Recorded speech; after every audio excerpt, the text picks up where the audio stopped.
आज की सीरीज का फर्स्ट नंबर क्वेश्चन हो जाता है, क्रियात्मक शोध की दो विशेषताएं बताएं। तो शोध की समस्या अनुभवजन्य होती है या शोध संस्था के सामान्य वातावरण में बिना किसी नियंत्रित परिस्थितियों को उत्पन्न किए पूरा किया जाता है। यहाँ पे आप देख लेते हैं क्वेश्चन है, नवाचार से आप क्या समझते हैं या नवाचार शिक्षा में नवाचार से क्या अभिप्राय है, समझाएं। यह नवाचार 9 प्लस आचार क्या होता है, 9 प्लस आचार यानी कुछ नया जोड़कर है। और बच्चों में तो जब आप कुछ नया करेंगे तभी बच्चे सीख पाएंगे। वही घिसी पिटी पुरानी रीति से अगर आप बच्चों को पढ़ाएंगे तो बच्चों में इंटरेस्ट नहीं होता है। आप तो जानते हो बच्चे कैसे सीखना चाहते हैं, खेल खेल में बच्चे सीखना चाहते हैं। उनका अगर आप मन लगाना चाहते हैं तो बच्चों को ऐसी विधि से सिखाएं कि उनका मन भी लगे और वो बोर भी ना हो, है ना। तो ऐसा पर्यावरण देना होता है, ऐसा परिवेश देना होता है। तो यहाँ पे आपको हो जाता है नवाचार किसी नवीन कार्य को करना या किसी कार्य को नए ढंग से करना। आज शिक्षा से संबंधित विविध क्षेत्रों में नवाचार को महत्व दिया जा रहा है भाई। नवाचार जैसे आप कोई चीज सिखा रहे हैं तो आपने क्या किया, अगर पेड़ पौधे के बारे में अगर आप बच्चों को सिखा रहे हैं तो आप गमला ही पूरा क्लास में लेके आ जाते हैं, है ना। और उसको आप दिखाते हैं कि ये पौधा है, इसमें इस तरह का फल निकलेगा या फल लगा हुआ छोटा सा कोई ऐसा पौधा हो तो आप लेके आते हैं। तो बच्चे को आप डायरेक्टली चीजों को दिखा रहे हैं तो बच्चे क्या है, उसका ज्ञान तो स्थायी होता ही है, प्लस क्या होता है बच्चे का इंटरेस्ट बढ़ता है। एक क्रियात्मक शोध को स्पष्ट करें तो इसमें हो जाता है क्रियात्मक शोध शोध का एक व्यवहारिक रूप है जिसमें विद्यालय से संबंधित लोगों द्वारा अनुभव की जाने वाली समस्याओं के वैज्ञानिक ढंग से समाधान का प्रयास खुद उनके द्वारा किया जाता है। यानी कहने का मतलब क्या हो जाता है कि जब क्रियात्मक शोध कोई चीज में अगर कोई प्रॉब्लम है तो उसको सही किया जाता है ना। ये क्या हो जाता है, ये व्यवहारिक रूप से विद्यालय से संबंधित लोगों द्वारा अनुभव की जाने वाली समस्याओं के वैज्ञानिक ढंग से समाधान का। अब क्या है कि जो भी समस्या आई उसको वैज्ञानिक ढंग से उसका समाधान किया गया है, ये हो जाता है। अच्छे प्रश्नों की विशेषता क्या है, तो आप सभी लोग जानते हैं अच्छे प्रश्न भाई कैसे होते हैं, थोड़े से घुमाऊ प्रश्न ना हो, है ना। बच्चे अगर बहुत ज्यादा घुमा के प्रश्न करेंगे तो बच्चे अटक जाएंगे, उनकी समझ में ही नहीं आएगा। जो भाषा है वो कैसी होनी चाहिए, तो सरल होनी चाहिए। सरल भाषा में बच्चे चीजों को अच्छे से समझेंगे, है ना। तो यहाँ पे हम यही चीजों को देख लेते हैं। अच्छे प्रश्नों की प्रमुख विशेषता हो जाती है प्रश्न की शब्दावली संक्षिप्त हो, बिल्कुल सही बात है। उसकी भाषा पुस्तक की भाषा से पृथक हो, वह विचारोत्तेजक हो, प्रश्न दुविधा ना उत्पन्न करे, हो जाता है प्रश्न छात्र के मानसिक विकास के अनुरूप हो, उसमें क्रमबद्धता हो इत्यादि। यानी अब बच्चा क्या है, कक्षा 2 का बच्चा है और आपने उससे कक्षा 8 का प्रश्न कर लिया, तो क्या ये सही है? ये नहीं सही है।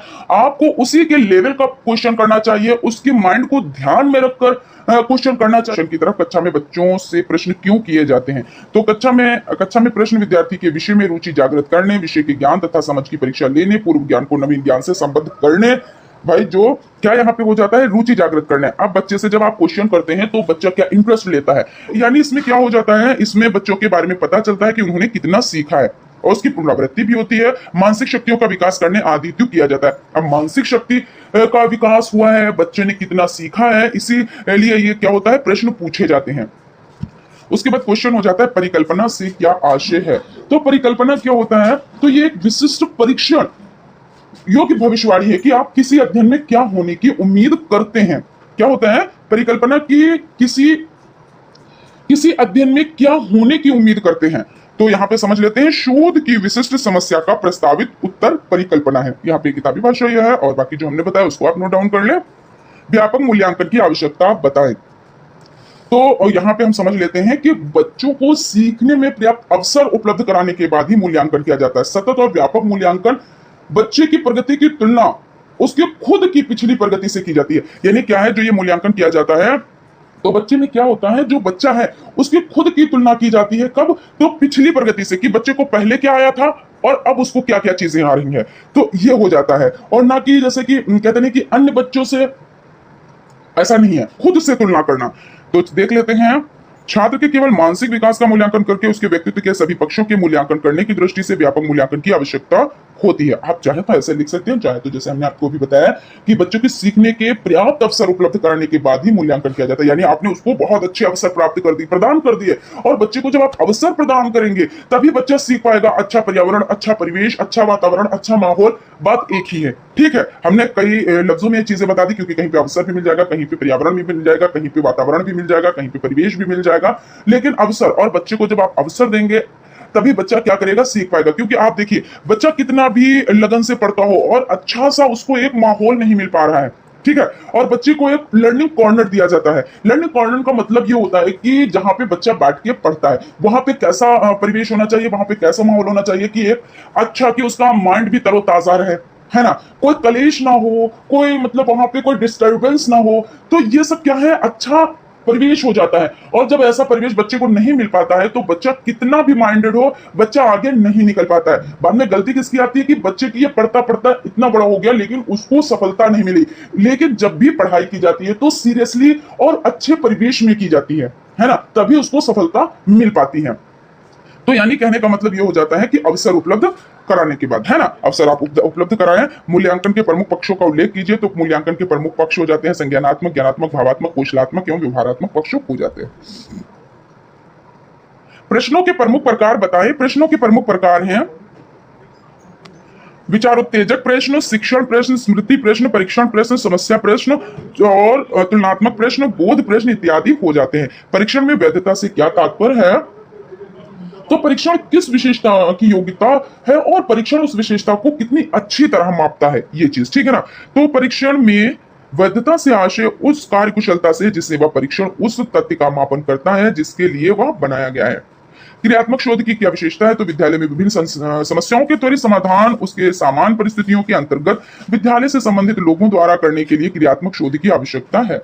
मूल्यांकन के भावात्मक पक्ष को बताइए। तो मूल्यांकन के भावात्मक पक्ष से तात्पर्य छात्रों के भावों, रुचियों, दृष्टिकोणों, मूल्यों, मनोवृत्तियों, अभिवृत्तियों आदि का मूल्यांकन करना है। मूल्यांकन के अंतर्गत संज्ञान सहगामी पक्ष से आपका क्या तात्पर्य? तो मूल्यांकन के संज्ञानात्मक पक्ष के बाद भावात्मक तथा कौशलात्मक एवं व्यवहारात्मक पक्ष आता है जिसे संज्ञान सहगामी पक्ष कहा जाता है। मूल्यांकन में युग्म मूल्यांकन को स्पष्ट कीजिए। तो युग्म मूल्यांकन में छात्र छात्राएं परस्पर एक दूसरे का सफलतापूर्वक मूल्यांकन कर सकते हैं। सतत मूल्यांकन का आशय बताएं। तो सतत मूल्यांकन से आशय उस मूल्यांकन से जो सीखने सिखाने के साथ साथ चलता रहता है, जिससे छात्र के अनुभवों और व्यवहार में होने वाले परिवर्तन का लगातार मूल्यांकन होता है। व्यापक मूल्यांकन के उद्देश्य बताएं। तो व्यापक मूल्यांकन का उद्देश्य छात्रों के सभी पक्षों, संज्ञानात्मक, भावात्मक, कौशलात्मक एवं व्यवहारात्मक का मूल्यांकन करना हो जाता है। बच्चों की शैक्षिक अभिवृद्धि से आपका क्या आशय है? तो बच्चों की अभिवृद्धि का आशय है कि बालक के डीलडौल एवं भार में वृद्धि इसमें मांसपेशियों तथा शरीर की संरचना में ही नहीं होती वरन यह आंतरिक अंगों और मस्तिष्क में भी होती है। बालक के मस्तिष्क में जैसे जैसे अभिवृद्धि हो जाती है उसकी सीखने, स्मरण करने तथा तर्क करने की क्षमता में भी वृद्धि होती है, यानी होती जाती है। तर्क करने की क्षमता आना बालक के मस्तिष्क की अभिवृद्धि का ही परिणाम होता है। मूल्यांकन में जोड़ा बनाने वाले प्रश्नों से आपका क्या आशय है? तो जोड़ा बनाने वाले प्रश्नों से आशय दी गई सूचनाओं अथवा दो या दो से अधिक में एक सूची, आधार सूची के एकांशों में दूसरी सूची, प्रतिक्रिया सूची जिसमें एक या अधिक सूचियां हो सकती हैं के एकांशों से मिलाना या जोड़ा बनाया। क्रियात्मक शोध का उद्देश्य शिक्षा जगत के लोगों द्वारा संस्था सामान्य परिस्थितियों में वैज्ञानिक पद्धतियों का प्रयोग करने हेतु शिक्षा जगत की समस्याओं का समाधान करना है। क्रियात्मक शोध से क्या तात्पर्य? तो क्रियात्मक शोध से आशय उस व्यवहारिक शोध से जिसमें विद्यालय से संबंधित लोगों द्वारा अनुभव की जाने वाली समस्याओं के वैज्ञानिक ढंग से हल करने की प्रयास एवं उसके द्वारा किया जाता है। न्यायदर्श से आप क्या समझते हैं? न्यायदर्श से तात्पर्य किसी जनसंख्या में चुने गए उस छोटे समूह से जिसका चयन इस प्रकार किया गया है कि वे संपूर्ण जनसंख्या प्राप्त प्रतिनिधित्व करते हों।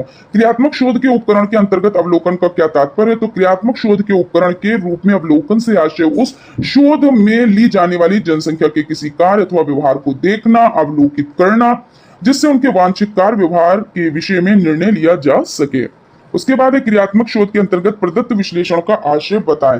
क्रियात्मक शोध में प्रयुक्त उपकरण के माध्यम से संकलित पदार्थों का निष्कर्ष प्राप्त करने की दृष्टि से सांख्यिकी आदि के प्रयोग द्वारा विश्लेषण करना प्रदत्त विश्लेषण कहलाता है। शून्य परिकल्पना का अर्थ बताएं। शून्य परिकल्पना एक प्रकार से नकारात्मक परिकल्पना होती है जिससे यह मानकर चलते हैं कि दो चरों में कोई संबंध नहीं है या दो समूहों में किसी विशेष चर के आधार पर कोई अंतर नहीं है। क्रियात्मक शोध के चरण क्या हैं? तो समस्या चयन, समस्या को परिभाषित करना, समस्या सीमांकन, समस्या से संभावित कारणों का पता लगाना तथा कारणों का विश्लेषण, क्रियात्मक परिकल्पना निर्माण, अभिकल्प निर्माण, उपकरणों का विकास, विश्लेषण और निष्कर्ष। सतत तथा व्यापक मूल्यांकन किसके द्वारा शुरू की गई? तो सतत तथा व्यापक मूल्यांकन भारत के केंद्रीय माध्यमिक शिक्षा बोर्ड द्वारा शुरू की गई है। निबंधात्मक परीक्षा के प्रकार बताएं। तो लघु उत्तरीय प्रश्न, दीर्घ उत्तरीय प्रश्न किसे कहते हैं? तो विश्वसनीयता किसी परीक्षण पर व्यक्ति के प्राप्तांकों को संगति यानी प्राप्तांकों के की संगति है, अर्थात यदि एक व्यक्ति की परीक्षा किसी परीक्षण पर बार बार ली जाए, उसकी प्रत्येक बार वो व्यक्ति समान प्राप्तांक अर्जित करता है, तो वह परीक्षण विश्वसनीय कहलाता है। यानी कहने का मतलब यह है कि जब उसमें चीजें सही है तो परीक्षण कितनी भी बार लिया जाए और वो परीक्षण एक ही रिजल्ट देगा, और जब परीक्षण जो है वो बार बार एक ही रिजल्ट दे रहा है, यानी वो क्या है, वो विश्वास के पात्र है, यानी वो विश्वसनीय हो जाता है। निदानात्मक परीक्षण किस प्रकार के छात्रों को दिया जाता है, तो यहाँ पे हम समझ लेते हैं निदानात्मक और उपचारात्मक। तो निदानात्मक परीक्षण एक ऐसा परीक्षण है जिसके आधार पर जटिल विषय वस्तु को सूक्ष्म इकाई में बालिक की विशिष्टता और कमियां परिलक्षित होती हैं। नैदानिक शिक्षण द्वारा यह पता लगाने का प्रयास किया जाता है कि पाठ्य वस्तु का कौन सा भाग किस मात्रा में सीखा गया तथा कितना भाग छात्र सीखने में असमर्थ रहता है। निदान परीक्षण व्यक्ति की जांच करने के पश्चात किसी एक या अधिक क्षेत्रों में छात्र की विशेषता तथा कमियों को व्यक्त करता है या परीक्षण विषय संबंधी कमियों का निदान करके उसके उपचार की व्यवस्था करता है। अब आप मूल्यांकन से आपका क्या अभिप्राय है, तो मूल्यांकन से अभिप्राय मूल्य के अंकन क्या है। मूल्य के अंकन से शिक्षा में मूल्यांकन से तात्पर्य विद्यार्थियों द्वारा प्राप्त किए गए शिक्षण में उद्देश्यों की सीमा ज्ञात करने की प्रक्रिया से लिया जाता है। शैक्षिक मापन, अब मापन से क्या तात्पर्य समझ लेते हैं। तो शैक्षिक मापन एक ऐसी वर्णनात्मक प्रक्रिया जिसमें छात्र के साथ ही शिक्षा एवं उसकी व्यवस्था से संबंधित व्यक्तियों वस्तुओं के किन्हीं गुणों या विशेषताओं को शैक्षिक उद्देश्य से क्रमबद्ध वर्णन किया जाता है। क्रियात्मक शोध का मूल मंत्र क्या है, समस्या हमारी और समाधान भी हमारा। यानी इसका मतलब ये हो जाता है कि भाई प्रॉब्लम हमारे सम्मुख आई है, प्रॉब्लम हमारे सामने है, तो उसकी जो उसका हल है वो कौन निकालेगा, हम ही तो निकालेंगे ना। हमें पता है कि हमारे सामने ये प्रॉब्लम कैसे आई है और हम इसका सामना कैसे कर सकते हैं और सामना करने के बाद हम इससे छुटकारा कैसे पा सकते हैं। तो यानी क्रियात्मक शोध का मूल मंत्र क्या हो जाता है, समस्या हमारी और हल भी हमारा। शैक्षिक शोध क्या है, शैक्षिक अनुसंधान छात्र अध्ययन शिक्षण विधियों, शिक्षक प्रशिक्षण और कक्षा गतिकी जैसे विभिन्न पहलुओं पर किया जाता है और शोध शिक्षा संबंधी समस्याओं पर किया जाता है, उसे शैक्षिक अनुसंधान कहा जाता है। लिखित परीक्षा की उपयोगिता लिखी है, तो इसके द्वारा विचारों की अभिव्यक्ति के स्तर का पता चलता है। लिखित परीक्षा के द्वारा छात्र के भाषा ज्ञान की जानकारी प्राप्त होती है। लिखित परीक्षा द्वारा प्रस्तुतिकरण की शैली का ज्ञान होता है। सामाजिक कौशल मूल्यांकन के उपकरण कौन कौन से हैं, तो प्रत्यक्षीकरण, समायोजन, निर्देशित अनुक्रिया, यंत्रीकरण, जटिल प्रत्यक्ष अनुक्रिया, ये हो जाते हैं। ठीक है ना फ्रेंड्स, तो आई होप, तो फ्रेंड्स मिलते हैं नेक्स्ट क्लास में। Thank you.